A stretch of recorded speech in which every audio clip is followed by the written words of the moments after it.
Үсөн Кошматов эртеден бери үйүн тегерек четиндеги мөндүрдү тазалоо менен убара. Мөндүр аралаш жааган жамгыр минтип алма бактарга зыян тийгизген. Ямжадан 1 метр мөндүр жаады, көрүңүз, алмаларга зыян тийди.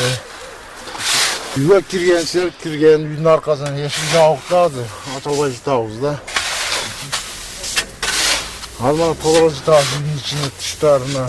Ал эми Марс Саттаровдун да чаккан ишканасы бир топ чыгымга учураган. Мөндүр аралаш жааган жамгыр ишканасындагы терезе эшиктерин жана шаймандарын жараксыз абалга келтирген. Жамгыр аябай эле катуу жаады го, мөндүр аралаштырып жааганда анан ачак эле келинчегим айтып калды, чото сел келатат. Чыгып караңыз деди. Анан чыгып эле, ол мен апат экен, анан биз башкара албайт экенбиз. Бул эми Алланын сыноого экен. Анан келип эле ал ыйдан эле өтүп атты эле селде. Өтүп эле эме кылып атты, мен бирдеме келип тургандай болду да, анан бияк суу көтөрүлүп кетти анан. Могу ворота келип турду, анан бул жака бир кольца турду окшойт да. Азыр эми көрүп атам аларды. Анан келип үйгө эле келип урду. Анан бир-эки комнатана кетип окшойт, анан калганы бул жака кетип, бул көчө менен кетти, анан могу жагына ачылып туруп, бул жак менен кетти да.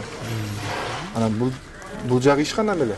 Бул жакта өзү пластик эшик терезелерди жасайбыз бул жакта. Пока бул ушундай эле жатат да, муну азыр эсип чыгарып эме кылып көрөбүз. 3-май күнү ыкчам штаб түзүлгөн. 2-май күнү жааган жамгыр Исфана шаарында 2 ирет өзгөчө кырдаал учурун жаратып олтурат. Штаб тарабынан селдин кесепетин жоюу, сел жууп кеткен жолдор имараттардын калыбына келтирилет. Зыянга учурагандардын чыгымы эсептелип 70 миллион сом экени аныкталды. Районубуздун аймагында бүгүнкү күндө биринчи жолу эмес, экинчи жолу өзгөчө кырдаалды жаратып отурат. Себеби катуу болгон куюмдуу шамалдын кесепети дагы биздин районубуздун жашоочуларына бир топ өзүнүн кесепетин тийгизди.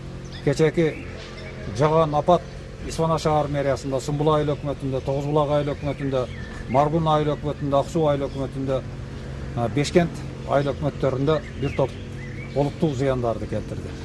Тилсиз жоонун кесепетинен улам Исфана шаарында 10 чакты үйдүн жер төлөсүнө жана 16 үйдүн тамаркасын сел каптаган. Арча Бешик балдар бакчасында сел кирген.